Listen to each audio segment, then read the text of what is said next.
The chill wind of early spring 1944 whipped across the desolate expanse of occupied Normandy, carrying the scent of damp earth and distant cold fear. On the morning of March 12th, the small, nondescript German POW camp near the coastal village of Saint-Rémy buzzed with the usual desultory activity, its barbed wire fences glinting under a weak sun. A single, almost imperceptible flicker in the dilapidated camp's main administration building lights would, within weeks, initiate a chain of events that would defy all military logic and human expectation. Before we dive into this story, drop a quick hi in the comments and tell me where you're watching from. It really helps support the channel. This narrative unveils the extraordinary transformation of D-Day's strategic planning, proving that even in the most absolute despair, a single, impossible act of defiance can rewrite history's most pivotal moments. Flight Lieutenant Thomas Atherton, a 24-year-old RAF pilot whose Spitfire had been shot down over the Pas-de-Calais just 3 weeks prior, found himself a new resident of this bleak enclosure. He was one of hundreds of Allied airmen captured in the relentless aerial skirmishes preceding the expected invasion. Tom, as his friends called him, was a man of quiet determination, his blue eyes holding a spark of stubborn defiance even amidst the grime and exhaustion of captivity.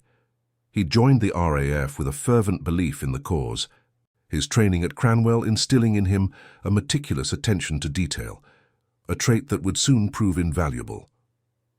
The camp, designated Lager 732, was a miserable collection of wooden barracks surrounded by triple-strand barbed wire and patrolled by unsmiling guards of the Wehrmacht, overseen by a particularly sharp Gestapo detachment. Unlike the more organized Stalag Luft camps, Lager 732 was a transient, brutal holding facility, often used for prisoners interrogated about coastal defenses before being moved deeper into Germany. This specific detail, meant to isolate prisoners from outside information, would ironically become the crucible of Tom's desperate plan. Life in Lager 732 was a monotonous cycle of meager rations, hard labor, and constant surveillance. Tom spent his days with other prisoners, digging trenches, clearing rubble, and constructing new fortifications under the watchful eyes of their captors. The work was arduous, the food scarce, and hope, a precious commodity, dwindled with each passing day. Yet for Tom, this forced labor presented an unexpected opportunity. He was frequently assigned to a detail working on a newly expanded coastal defense network just a few kilometers from the camp. These defenses were not the widely publicized older elements of the Atlantic Wall, but rather brand new, heavily reinforced concrete emplacements, camouflaged with a deceptive layer of natural debris. He began to notice inconsistencies. Allied aerial reconnaissance, regularly discussed in hushed tones among the new arrivals, often depicted the region around Saint-Rémy as moderately defended, an expected secondary landing zone perhaps. But what Tom saw with his own eyes told a different story. One morning, while hauling heavy sacks of cement, he witnessed the unloading of a battery of new 88mm anti-aircraft, anti-tank guns, each an imposing testament to German engineering. These were not old, reconditioned pieces, but fresh from the factories, their barrels glinting in the pale sun. He noted the serial numbers on some of the crates, details that Allied intelligence would surely categorize as critical. The guns were positioned in strategically placed, newly constructed pillboxes, their fields of fire overlapping, creating a lethal interlocking network along a stretch of beach codenamed Omaha by his mind. Though he knew the real Allied codenames were still deeply secret, he also saw intricate networks of anti-tank ditches, vast minefields being laid, and an unnerving number of machine gun nests, all positioned to maximize killing zones. These were not the defenses of a secondary target. This was a fortress.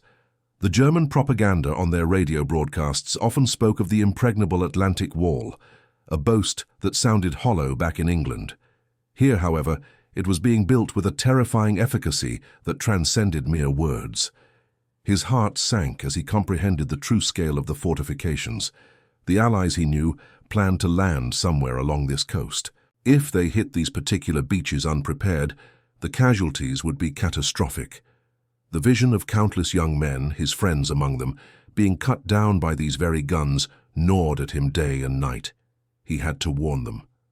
But how? He was a prisoner, behind barbed wire, under constant guard.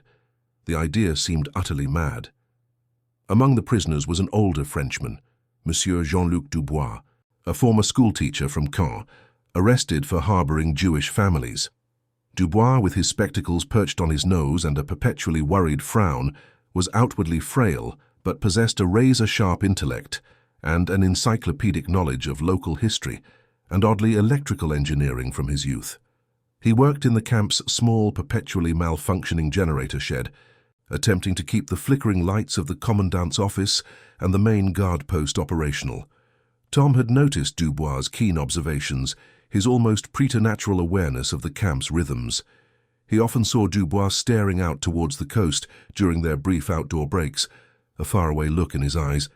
Tom began to cultivate a cautious friendship with Dubois, exchanging glances and hushed words whenever their work details intersected. He learned that Dubois had been an amateur radio enthusiast before the war, building his own crystal sets and even a small shortwave transmitter. This detail, whispered over a shared bowl of watery soup, ignited a spark of desperate hope in Tom. If anyone could understand the idea of transmitting information through unconventional means, it would be Dubois. "They're building something much bigger out there, Jean-Luc," Tom murmured one evening as they were herded back to their barracks. "Not what the king's men think," Dubois merely grunted, his eyes darting to a passing guard. "The Germans are industrious, my friend. They rebuild. No, this is different. Coordinates for new emplacements, 88s, specific types of pillboxes, interlocking fire zones. It's a killing field designed for an invasion force."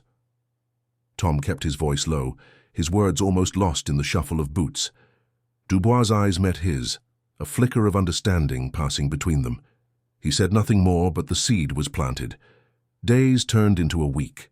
Tom meticulously catalogued every detail he observed: the precise number of gun emplacements, their approximate range, the type of concrete used, even the number of reinforcement bars visible in exposed sections. He sketched crude maps in his mind, overlaying them with the known terrain. He remembered his pilot training, where every detail of enemy territory was etched into memory. This was a different kind of reconnaissance, but no less vital. He understood the urgency. D-Day was coming. He felt it in his bones, a tension in the air that hummed with the inevitability of battle. One evening, Dubois sought Tom out after lights out, slipping a small grease-stained piece of paper into his hand. It was a crude drawing of the generator shed's main switch panel. "The power supply here," Dubois whispered, pointing to a specific lever. "It controls the lights in the south barracks. A quick flick down, then up, it causes a momentary voltage drop. Almost imperceptible, unless you are looking for it. A flicker." Tom's breath caught in his throat. A flicker. Morse code. It was mad. But it was also possible. "Who would see it?" Tom asked, his voice barely audible. "My niece, Marie," Dubois replied. "She lives in the village. Sometimes she comes to bring extra rations to the guards, to butter them up. She usually passes the old barn, just beyond the perimeter fence, around sunset. The flicker from the south barracks is visible from there just for a moment against the evening sky." The plan was audacious, fragile, and fraught with peril. Tom's role would be to transmit the message, Dubois' to interpret and relay it through Marie. The entire operation depended on perfect timing, an observant child, and the sheer audacity of hope. The details of the transmission scheme were refined over clandestine conversations. Tom, working his assigned duty in the generator shed every third evening, would use the voltage drop to transmit his coded message. Each dot would be a swift flick down and up, each dash a slightly longer depression. The entire sequence for a single letter would take only seconds. The challenge was its visibility. It had to be distinct enough for Marie to notice, but subtle enough to avoid alarming the German guards who patrolled the perimeter. They decided on a precise 5-minute window, just after the sun dipped below the horizon, when the light was fading but not yet completely dark, and the guards were often less vigilant during their shift change. Tom began to practice, a phantom Morse key under his fingers, mentally translating his observations into sequences of dots and dashes.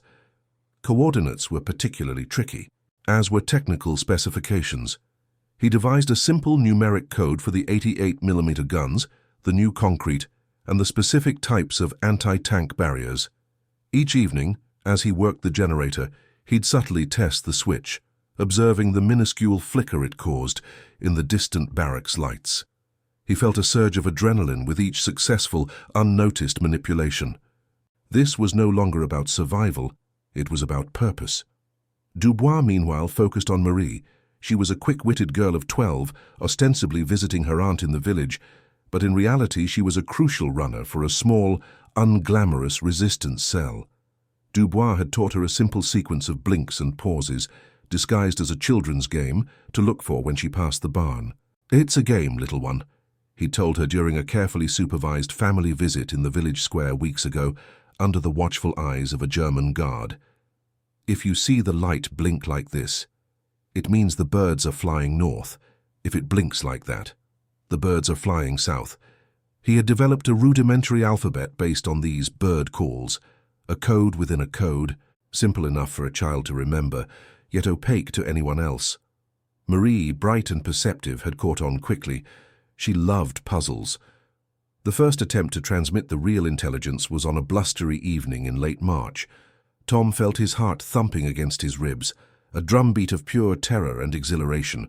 He was in the generator shed, its stale air thick with the smell of oil and dust. His hands trembled slightly as he watched the clock on the wall. At precisely 18:37, as the last sliver of sun vanished, he began. ... for W, indicating west. Then numbers, a coordinate, followed by details of a specific bunker. He tried to keep his movements smooth, casual, as if merely adjusting the machinery. Each flick felt like an explosion in the silence of the shed. He was acutely aware of the guard's footsteps outside, the distant bark of a dog. Sweat trickled down his back. After 5 agonizing minutes, he stopped, his body rigid with tension. Had anyone seen it? Had Marie seen it? He had no way of knowing. Days crawled by.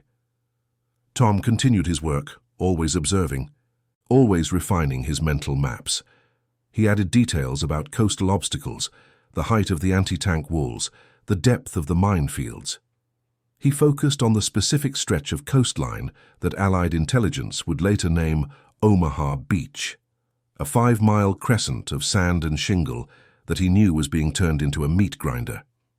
He transmitted on scheduled evenings, a silent, desperate message blinking out into the twilight, a secret shared only with the fading light and a young girl's watchful eyes. The psychological toll was immense.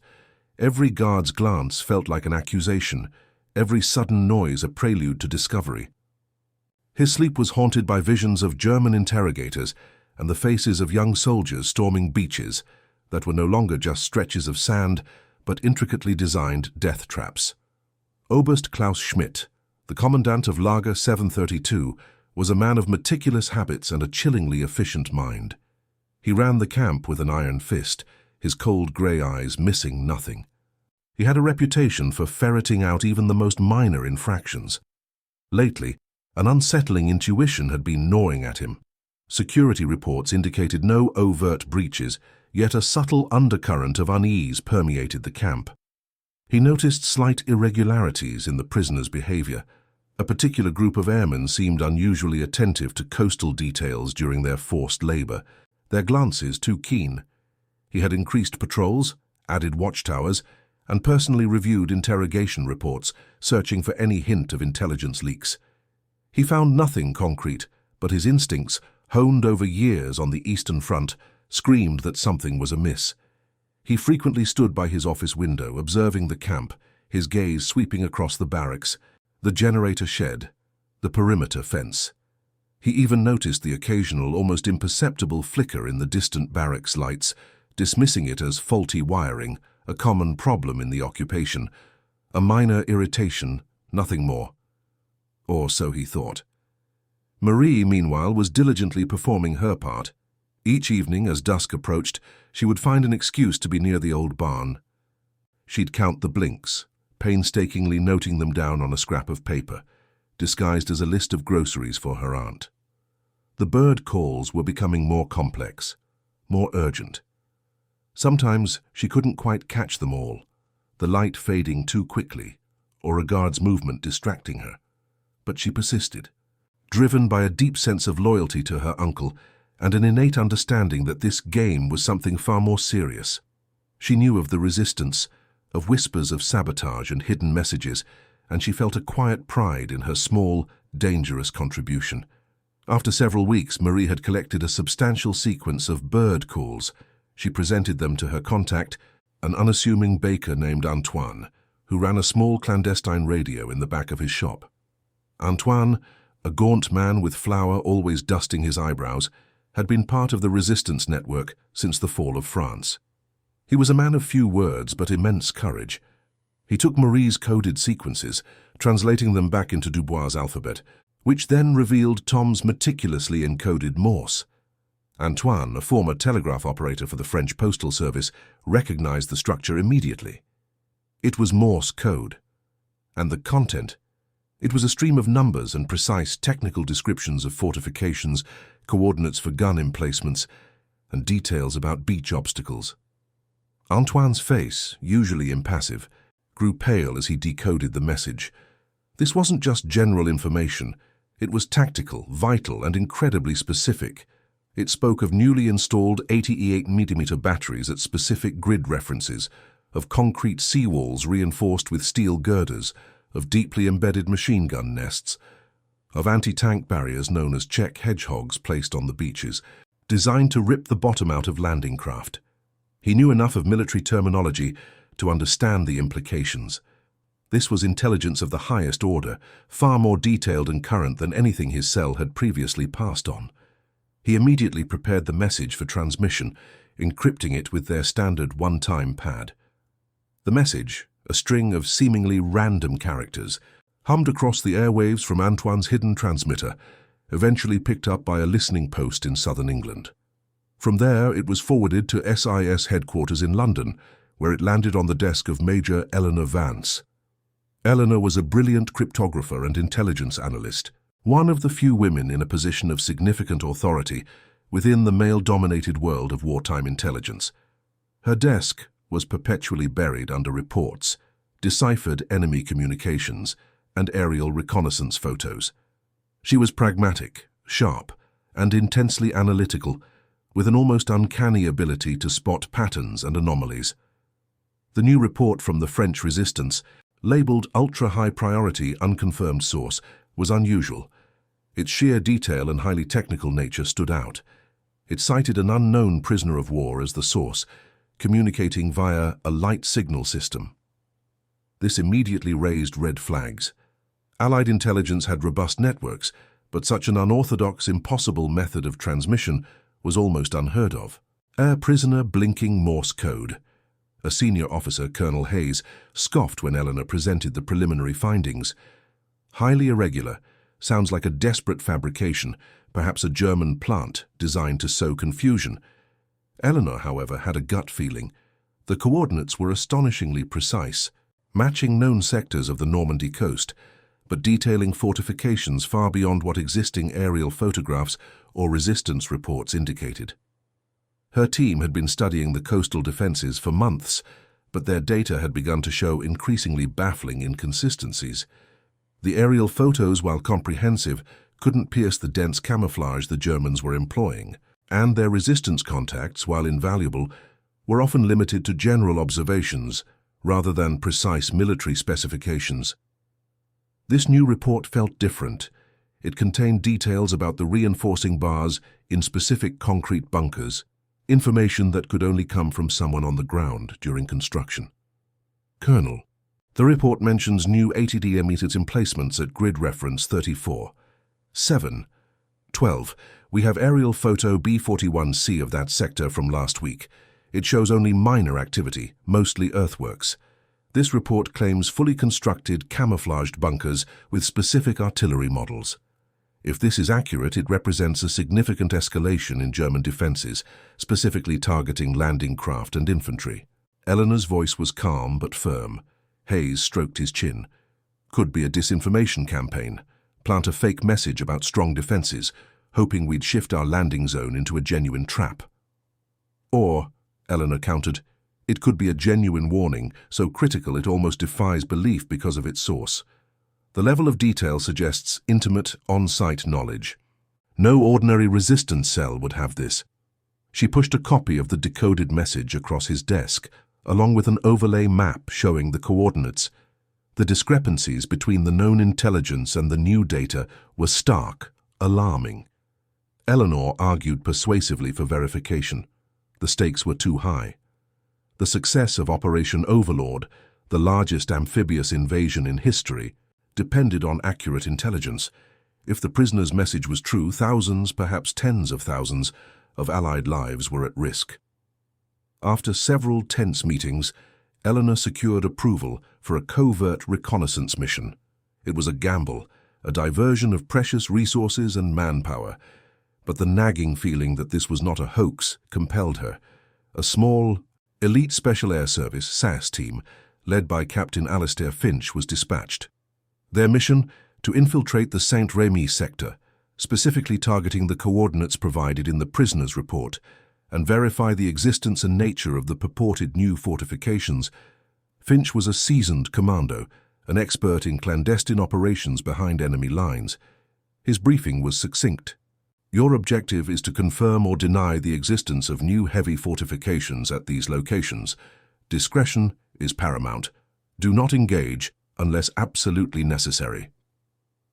The intelligence brief provided to Finch was unusual, relying heavily on the impossible signal. He harbored his own skepticism, but he trusted Major Vance's judgment. Under the cloak of a moonless night, Finch's team parachuted into a remote field a few kilometers inland from Saint-Rémy. They moved silently, using their intimate knowledge of the terrain and their specialized equipment to navigate the enemy-held territory. The air was cold, the ground damp. Every rustle of leaves, every distant dog bark, was magnified in the oppressive quiet. They bypassed German patrols, their faces camouflaged, their movements fluid and practiced. As they approached the first set of coordinates, a chilling discovery awaited them. Where Allied aerial reconnaissance had indicated sparse defenses, Finch's team found a newly constructed, heavily reinforced concrete bunker, bristling with an 88mm gun. It was perfectly camouflaged, almost invisible until they were upon it. Its embrasure, designed for a wide field of fire, overlooked the beach. The prisoner's report had even specified the make and model of the gun, and it was precisely as described. A grim realization settled over Finch. This was no ordinary intelligence. They spent the next 48 hours meticulously documenting the sites. They crawled through underbrush, scaled small cliffs, and risked discovery at every turn. They found not just one, but an entire network of new fortifications, elaborate pillboxes with interlocking fields of fire, extensive minefields, formidable anti-tank obstacles, and concrete walls designed to funnel advancing troops into devastating killing zones. The sheer scale and sophistication of these new defenses were horrifying. The Omaha sector, as Finch mentally noted it, was not just defended, it was meticulously engineered to repel and destroy an invading army. Every detail from the prisoner's fragmented message was confirmed, and often found to be even more extensive than initially reported. They collected soil samples, took discrete photographs, and made detailed sketches. Finch realized that if the Allied forces had landed here, believing their original outdated intelligence, the casualties would have been unimaginable. The SAS team's report, relayed back to London via a portable radio, hit Major Vance's desk with the force of a bombshell. The photographic evidence and Finch's grim confirmation were undeniable. The prisoner's impossible message was not only true, it was a critical, life-saving piece of intelligence. The news shot through the highest echelons of Allied command like an electric current. General Eisenhower himself was briefed. The D-Day planning team, already under immense pressure, had to make immediate and drastic adjustments. The impact was profound and immediate. Bombing targets for the preliminary air campaign were drastically revised, with massive formations of bombers diverted to the newly identified fortifications around Omaha Beach. Naval bombardment plans were rewritten to include concentrated fire on these positions. Specific landing zones for certain waves of infantry and armored vehicles were shifted, avoiding the most heavily fortified stretches. Assault plans were modified to account for the depth of the minefields and the height of the anti-tank walls. The operation, already a miracle of logistics and planning, now became an even more complex real-time recalculation, all based on the blinking light of a prisoner in an obscure camp in Normandy. The information allowed commanders to adjust their expectations, to warn their troops of the true nature of the resistance they would face, and critically, to avoid certain death traps. While it could not eliminate the inherent horrors of war, it mitigated them significantly. The impossible signal had transformed D-Day from a potential slaughter into a strategically brutal but ultimately successful invasion. Back in Lager 732, Tom Atherton continued his silent transmissions. He was unaware of the profound impact his signals were having. He felt only the grim satisfaction of defiance, of striking back against his captors. His hope was fragile, a tiny flame in a vast darkness, but it was enough to keep him going. He saw more heavy artillery arriving, more concrete being poured, and he dutifully blinked out the new coordinates, the new details into the twilight. His hands, though calloused and tired, never faltered on the generator switch. Dubois watched him, a quiet admiration in his eyes. Marie, in the village, still played her bird game under the watchful gaze of the guards. Oberst Schmidt, still perturbed by his unshakable feeling of something amiss, doubled internal patrols, tightened searches, but found nothing. The secret remained hidden in plain sight. June 6, 1944. D-Day. The invasion began. Tom heard the distant rumble of thunder, not from a storm, but from the massive naval bombardment. The ground vibrated faintly. He watched from his barracks window, a knot of dread and exhilaration in his stomach. He knew deep down that his messages, if they had been received, had been crucial. The Allied forces hit the beaches with an overwhelming force, and while the fighting on Omaha Beach was brutally fierce, a harrowing testament to the German defenses, it was not the utter catastrophe it might have been. The adjusted bombing runs and naval barrages had taken a significant toll on the newly identified fortifications, softening them enough for the infantry to gain a foothold, albeit at a terrible cost. The soldiers fought their way through, pushing inland, slowly but surely, turning the tide of the war. Weeks later, as the Allies pushed through Normandy, Lager 732 was liberated by a forward detachment of American troops. Tom, gaunt and weary, stood among the other emaciated prisoners as the American flag was unfurled. His eyes, though still carrying the shadow of captivity, now held a fierce light. He was quickly debriefed, his story listened to with growing astonishment by intelligence officers. Major Eleanor Vance herself arrived at the hastily set-up command post near Saint-Rémy, having flown over specifically to meet the man whose impossible signal had so dramatically altered the course of the invasion. When Tom, still wearing his threadbare uniform, was brought before her, he saw not a skeptical analyst, but a woman whose eyes held a deep understanding and gratitude. "Flight Lieutenant Atherton," she said, extending her hand. "Major Vance, your intelligence saved untold lives. The fortifications you reported, particularly around what we codenamed Omaha Beach, were exactly as you described. We were able to adjust our plans significantly. It was extraordinary." Tom could only nod, a lump forming in his throat. He had done it. His impossible mission had succeeded.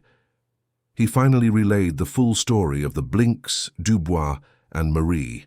Dubois and Marie were found and brought before Major Vance. Dubois, tearful, explained the ingenious system, and Marie, shy but proud, confirmed her part in the bird game. Their courage, combined with Tom's, had been a crucial, unheralded element of D-Day's success. After the war, Tom Atherton returned to England a quiet hero. He never sought glory.